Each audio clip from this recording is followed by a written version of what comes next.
So where is that place? Where does creativity come from? Teresa Amabile, who has been here, which I think is amazing, has an amazing model of where creative ideas come from or what conditions have to be satisfied to produce creative ideas. The model has 4 factors. I know what you're all thinking. There are only 3 circles on the screen. We'll get to that. Right, 4 factors: expertise, creative thinking, motivation, and a 4th mystery factor that I left off so you'd remember it. More on that in a second. Expertise. One of the things we know is that you actually have to know something in order to have a great idea around that something.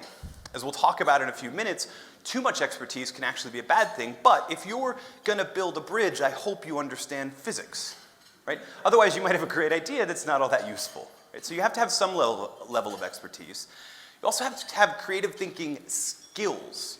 And this is one of the things I thought was amazing watching today, where people were using different techniques, from the Move It sessions to Scrum to all of these different processes that are developed as a skill.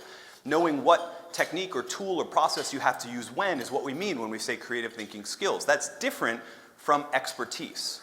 A lot of times when we say so-and-so is creative and I'm not, what we're doing is we're merging the expertise circle and the creative thinking circle. And we're saying that you can only be creative in certain disciplines or certain experts. It's not actually true. You can come up with new and useful ideas in any discipline. That's why they're 2 distinct circles. The 3rd aspect is motivation. We actually do have to want to solve the problem. Right? I was looking at a lot of the projects today, particularly the one around paper forms and student. It seemed like there was a strong desire to want to solve that problem, even if, right? And that desire had to be stronger than people's desire to not do anything, which is also a strong motivation. Right, so we have to have motivation to do these things. We know that from the research that intrinsic motivation tends to work better than extrinsic motivation. It is possible to get those 2 aligned, and when we do, then we're really moving.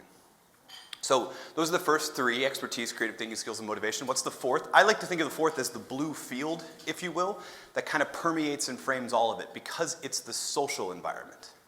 The social environment that someone is in determines the frequency that they'll have creative ideas. See, how many of you have ever been in this situation? And after today, probably not many of you, and the hope is this number keeps going down, but how many of you have ever been in a situation where you propose your idea and it doesn't necessarily get the respect or praise or even attention that it deserves, or that you believed it deserved, right?